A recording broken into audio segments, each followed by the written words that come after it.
Welcome back. Doctor साहब, हम बात कर रहे थे सर डेंगू के हवाले से। मुझे ये बता दीजिए कि डेंगू कितना ख़तरनाक बुखार है, क्या ये जानलेवा भी हो सकता है या फिर जैसे आम हमें किसी भी बीमारी की वजह से बुखार हो जाता है ये भी बिल्कुल वैसा ही है?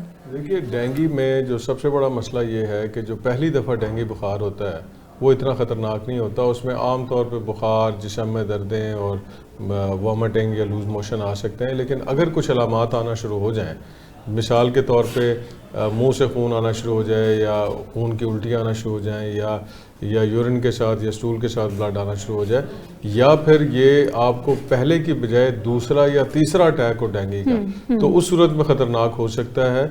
और ये अलामात ख़तरनाक हो सकती हैं या सेकंड और थर्ड अटैक ख़तरनाक हो सकता है। इसलिए कि पहला अटैक हमेशा आसान होता है, लेकिन सेकंड अटैक और थर्ड अटैक के साथ डेंगू हेमरेजिक फीवर हो सकता है, डेंगू शॉक सिंड्रोम हो सकता है। तो इसका मतलब ये हुआ कि हमें उन लोगों को आइडेंटिफाई करना होगा जिन्हें पिछले चंद सालों में डेंगू ऑलरेडी हो चुका है, और उनको बहुत ज़्यादा प्रिकॉशन लेनी होगी। और अगर किसी में ये अलामात आएँ तो ये जानलेवा भी हो सकती हैं और उसके अंदर ख़तरनाक उनके आउटकम भी हो सकते हैं, इसलिए उनमें एहतियात बहुत ज़्यादा ज़रूरी है। ठीक है डॉक्टर साहब, जानलेवा भी होता है? जी बिल्कुल, जैसे मैंने अर्ज़ किया ना कि जो डेंगू पहली दफ़ा हो वो ऑलमोस्ट 100% ठीक हो जाता है, लेकिन सेकंड टाइम अगर हो जाए या थर्ड टाइम हो जाए, क्योंकि डेंगू की 4 मुख्तलिफ अक़साम हैं और ज़िंदगी में 4 दफ़ा ये डेंगू हो सकता है। लेकिन एक दफ़ा जब डेंगू हो तो तकरीबन 8 से 9 महीने तक, या आप 1 साल समझ सकते हैं कि उस 1 साल के अंदर ना सिर्फ वो जो किस्म है उसका अटैक नहीं होता, बल्कि जो बाकी अक़साम है उनसे भी बंदा बच जाता है। लेकिन जैसे ही ये 9 महीने और 1 साल के ड्यूरेशन गुजरता है तो फिर दूसरा अटैक होने के चांसेस बन सकते हैं।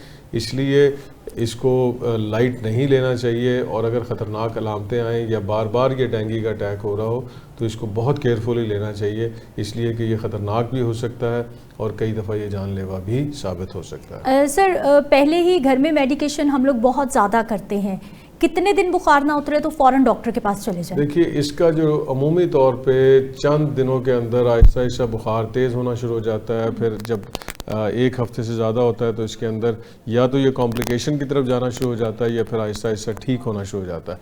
तो अमूमी तौर पे जो गलतियां हम करते हैं वो ये है कि हम अताइयों के पास चले जाते हैं, वो ज़बरदस्त किस्म की ड्रिपें लगाना शुरू कर देते हैं, मुख्तलिफ रंगों के इंजेक्शंस लगा देते हैं, या फिर आपके पट्ठों के अंदर, हिप्स के अंदर या बाजू के अंदर वो टीके लगाना शुरू कर देते हैं। डॉक्टर साहब, प्रोग्राम का वक्त ख़त्म हो गया है।